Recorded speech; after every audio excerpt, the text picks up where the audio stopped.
Good morning students. देखिए बेटे, आज हम बात करते हैं representation of complex number as a point in Argand plane.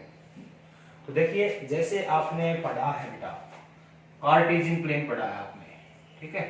Cartesian plane में ये एक्स डैश होता है, ये एक्स एक्सिस है, ये ओरिजिन है, ये वाई, और ये क्या होता है, वाई डैश।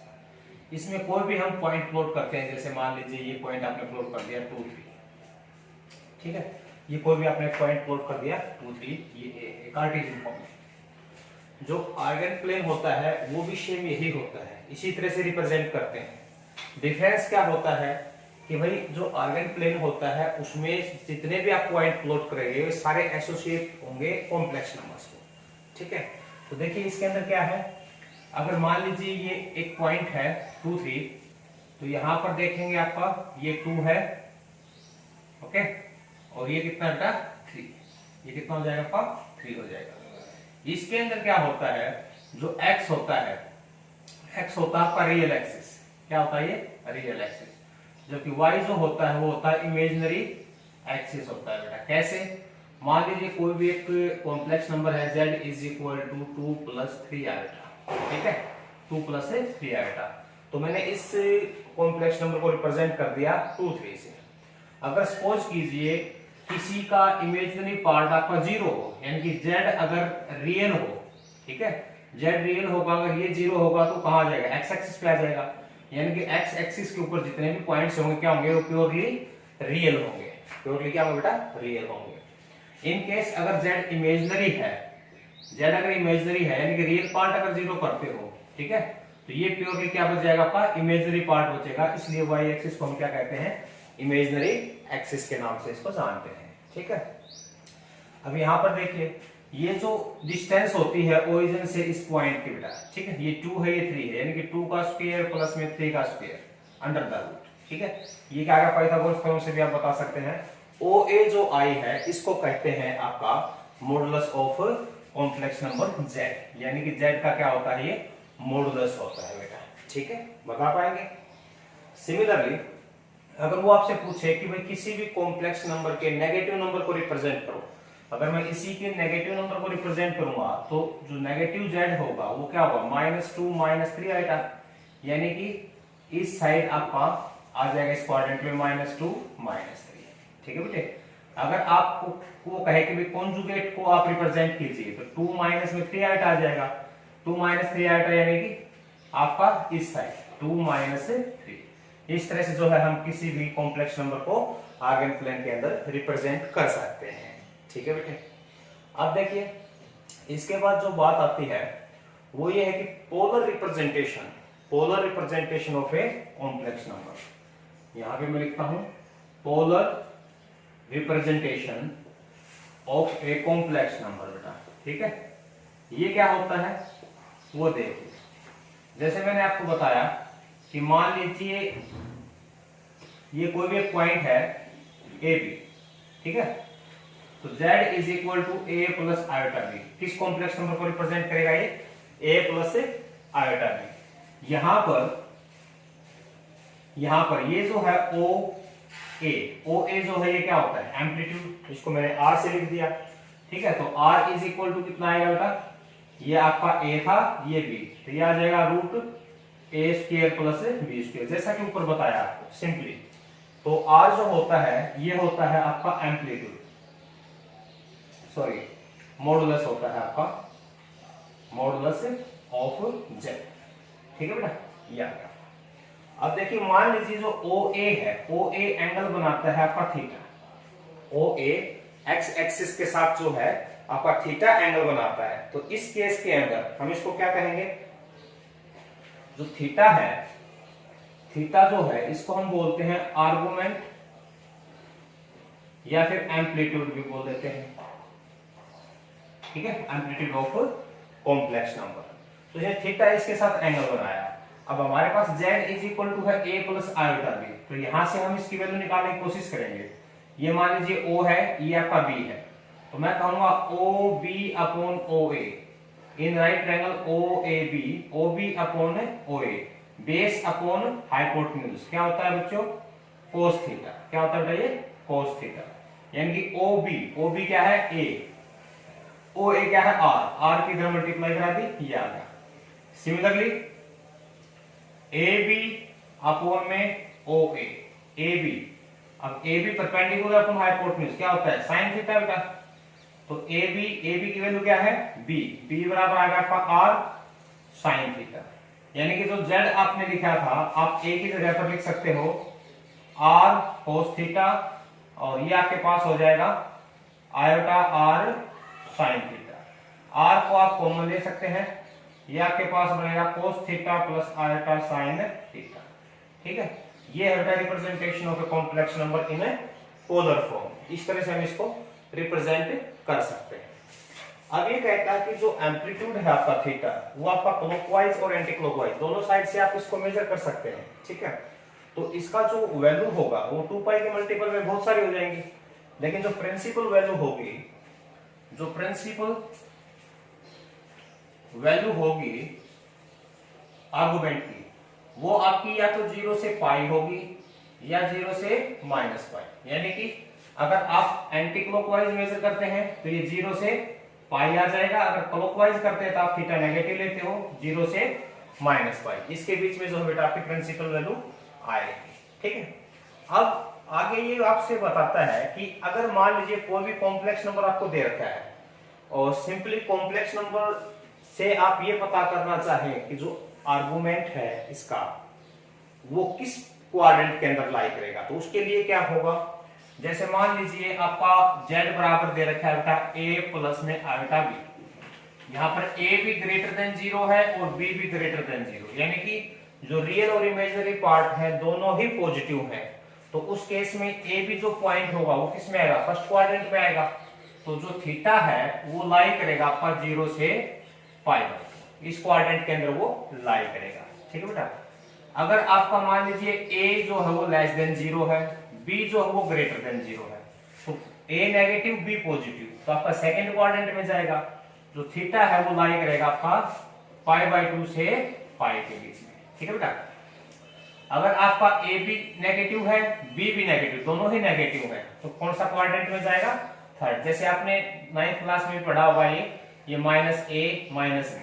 ठीक है, आप कोऑर्डिनेट बताते थे कि b प्लस प्लस, ठीक है, माइनस प्लस और माइनस माइनस प्लस माइनस, इस तरह से आपने छोटे क्लासेस में पढ़ा है।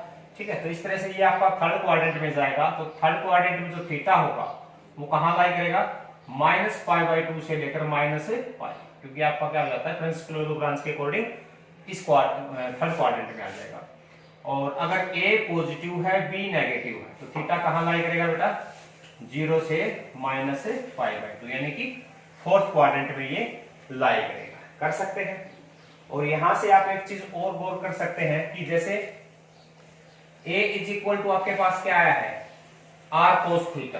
ठीक है, तो इनको अगर मैं डिवाइड करूंगा यानी कि tan थीटा, r से r कैंसिल हो जाएगा तो ये आएगा b/a, यानी कि आर्गुमेंट का जो टेंजेंट वैल्यू होगी वो आपका इमेजिनरी पार्ट अपॉन में क्या होता है बच्चों, रियल पार्ट। यहां से आप इसको निकाल सकते हैं। ठीक है बेटा, आगे देखिए, आगे अलजेब्रा है, algebra of the polar form of complex number. इसमें कहता है कि अगर मैं दो कॉम्प्लेक्स नंबर को ऐड कर दूं, ठीक है, तो रिजल्ट क्या आएगा। तो देखिए यहाँ पर मान लीजिए ये एक पॉइंट A है आपका, ये एक और कॉम्प्लेक्स नंबर है B है, आप इनको ऐड करना चाहते हैं। ठीक है, तो ऐड करेंगे तो हम क्या करते हैं, पैरेललोग्राम बना लेते हैं। यहाँ से पैरेललोग्राम बनेगी इस तरह से, कंप्लीट पैरेललोग्राम।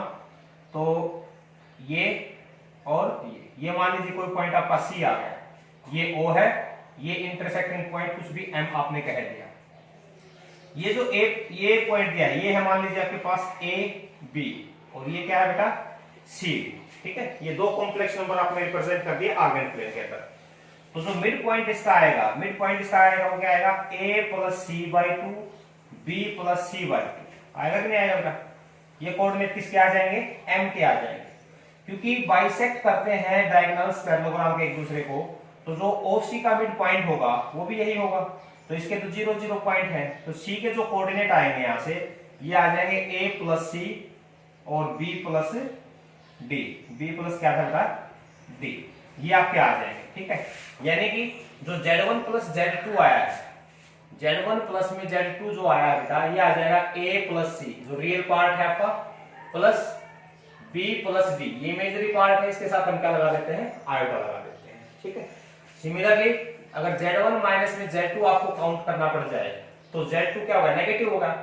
तो ये आपका A है, Z2 यानी कि B जो है वो नेगेटिव में गया, इधर गया, ये B डैश बोल दिया। ठीक है, यानी कि माइनस सी माइनस डी नेगेटिव होगा।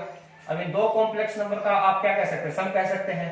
तो इनका सम करोगे तो यहां से एक पैरेललोग्राम बनाएंगे आप इस तरह से, ये तो इस यहां पर जब करेंगे तो इसके जो कोऑर्डिनेट आएंगे मिड पॉइंट फॉर्मूले same, a minus C by two B minus D by two, यानी कि सिंपली आपका हो जाएगा a minus C B minus D कर सकते हैं।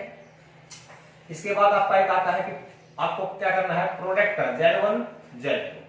इस केस में आप जो है सॉल्यूशन करेंगे तो ये था आपका r cos थीटा 1 प्लस में आयोटा साइन थीटा 1 और r ये 1 है ये r2 है, cos थीटा 2 साइन थीटा 2 के साथ आयोटा। मान लीजिए आर्गुमेंट आपका अलग अलग है, एम्पलीट्यूड मॉडुलस भी अलग अलग है, तो इस केस में ये जो बनता है r1 r2, जब आप इसका प्रोडक्ट करते हैं, प्रोडक्ट देखिए रियल का रियल से cos theta 1 cos theta 2, okay, iota iota की करोगे तो iota square minus 1 sign theta 1 sine theta 2, okay बेटा, प्लस जब इसकी आप इसके साथ करेंगे तो आयोटा कॉमन आ जाएगा और ये आ जाएगा sign theta 1 cos theta 2 plus cos theta 1 sine theta 2। इस तरह से आप इसको सिंपली जो ब्रैकेट खोल के आप मल्टीप्लाई करते हैं वैसे किया हमने। तो यहां से आपके पास आइडेंटिटी आ रही है और वो क्या है कि cos a cos b minus sin a sin b, यानी कि cos a प्लस b की थीटा 1 प्लस थीटा 2 और प्लस में आएगा ये आपके पास आ गई sin theta 1 plus sin theta 2। ये आपके पास आइडेंटिटी बन जाएगी। यानी कि अगर आर्गुमेंट की मैं बात करूं, आर्गुमेंट ऑफ Z1 Z2 तो क्या हो जाएगा बेटा, argument of Z1 plus argument of Z2। इस तरह से हम इसको कर सकते हैं। सिंपली इसी तरह से अगर आपको डिवाइड करना पड़ जाए, Z1 अपॉन Z2 करना पड़ जाए तो ये क्या आ जाएगा, R1 upon R2 into cos theta 1 minus में theta 2 plus iota sine theta 1 minus में थीटा 2। इस तरह से हम इस चीज को कर सकते हैं। डिवाइड करोगे, रैशनलाइज करोगे तो आपके पास a माइनस b की आइडेंटिटी बन जाएगी। ठीक है, कर सकते हैं बेटा। इस तरह से हमारे पास जो क्वेश्चन होंगे वो आएंगे, कोई भी आपको कॉम्प्लेक्स नंबर दे रखा है उसको आप पोलर फॉर्म में कन्वर्ट कीजिए। आपको बता रहा था बेटा कि इसमें जो है वो आपसे पूछा जाएगा कि कोई भी आपको कॉम्प्लेक्स नंबर दे रखा है उसको आपको पोलर फॉर्म में रिप्रेजेंट करना है, उसका एम्पलीट्यूड निकालना है, आर्गुमेंट निकालना है या मॉडुलस निकालना है। इस तरह से आपको क्वेश्चंस दिया जाएगा। जैसे ये दिया है आपको क्वेश्चन, ये 3 क्वेश्चन दिए हैं आपको यहाँ पर। इसमें जो है ये कहता है कि इन कॉम्प्लेक्स नंबर को आप पोलर फॉर्म में रिप्रेजेंट कीजिए और मॉडुलस और आर्गुमेंट इनका बताना है।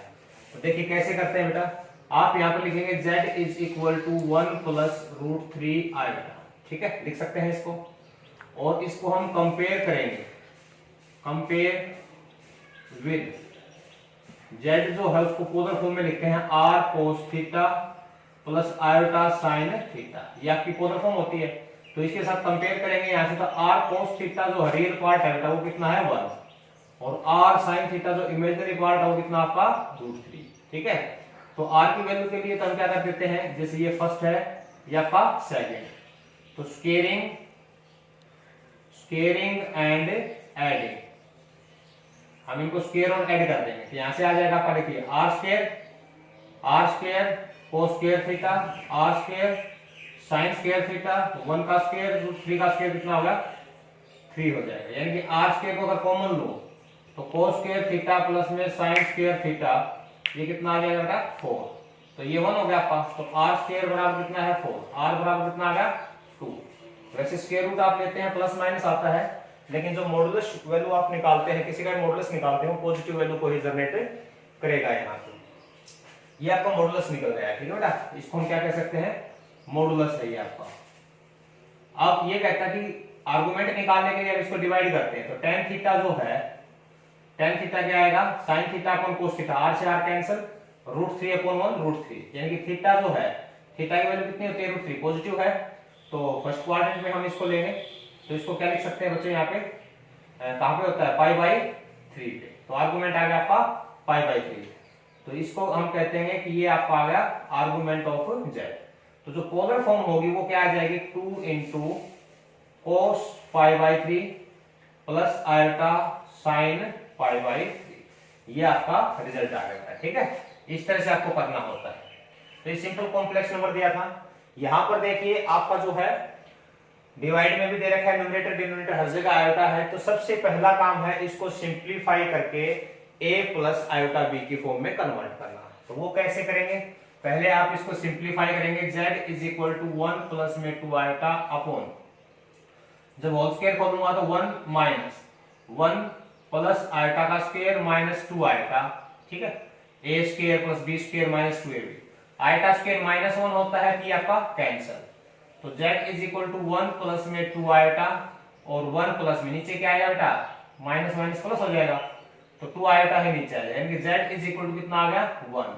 इसको लिख सकता हूं 0 आयोटा, क्या लिख सकता हूं 1 प्लस 0 आयोटा लिख सकते हैं। जब मैं इसको कंपेयर करूंगा इससे तो r cos थीटा जो है वो 1 आ जाएगा, r sin थीटा जो है बेटा वो कितना आएगा 0। स्क्वेयरिंग एडिंग करोगे तो r स्क्वायर बराबर कितना आएगा 1, यानी कि r की वैल्यू आपकी 1। ये है आर्गुमेंट मॉडुलस आपका। ठीक है, जब डिवाइड करेंगे तो ये आपके पास क्या आएगा tan थीटा, tan थीटा आएगा आपका 0/1 यानी कि 0। तो थीटा कितना आ जाएगा आपका 0 आ जाएगा। ठीक है, तो इस केस में जो z को आप लिखोगे वो आ जाएगा 1 into cos 0 plus iota sign 0।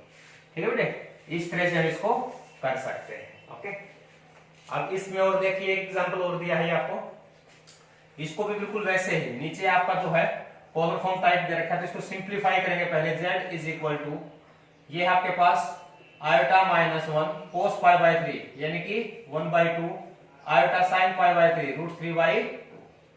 तो जब आप इसको एलसीएम लेकर ऊपर करेंगे तो ये हो जाएगा 2 इंटू 2 ऊपर चला जाएगा आयोटा माइनस 1 अपॉन 1 प्लस में आयोटा √3। ठीक है बेटा, ये आ जाएगा।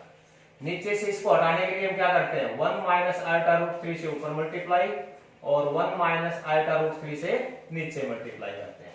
तो जो z है वो आपके पास कितना आएगा, देखिए iota minus iota square √3 minus 1 plus iota √3।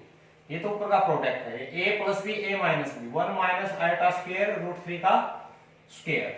तो ये आपके पास कितना बना, देखिए यहाँ पे ये बन जाएगा 2 बाहर है तो ये प्लस का √3 हो जाएगा माइनस 1 प्लस आयोटा को अगर कॉमन लेते हो तो √3 प्लस 1। ठीक है, ये आपका आ गया। नीचे कितना आएगा आपके पास 4, √3 का स्क्वायर कितना होता है 3, ये प्लस कर देगा 4 आ गया, यानी कि z बराबर आपके पास आ गया √3 माइनस 1/2 प्लस आयोटा √3 प्लस 1/, ये जो आपके पास सिंप्लीफाइड फॉर्म आ गई बेटा z की। अब इसी तरह से करेंगे हम, इसको भी कंपेयर करेंगे। इसको कंपेयर करोगे इसको किससे, r cos theta plus iota sin theta से। तो जब कंपेयर करूंगा तो यहां से r cos थीटा की जो वैल्यू है वो √3 माइनस 1/2 और r sin थीटा की वैल्यू है √3 प्लस 1/2। आप स्क्वेयरिंग एंड एडिंग करेंगे तो cos square theta plus sin square theta 1 हो जाता है, बिल्कुल सेम उसी तरह से। और ये कितना आ जाएगा आपके पास, ये आ जाएगा आपके पास √3 माइनस 1/2 का स्क्वायर प्लस √3 प्लस 1/2 का होल स्क्वायर।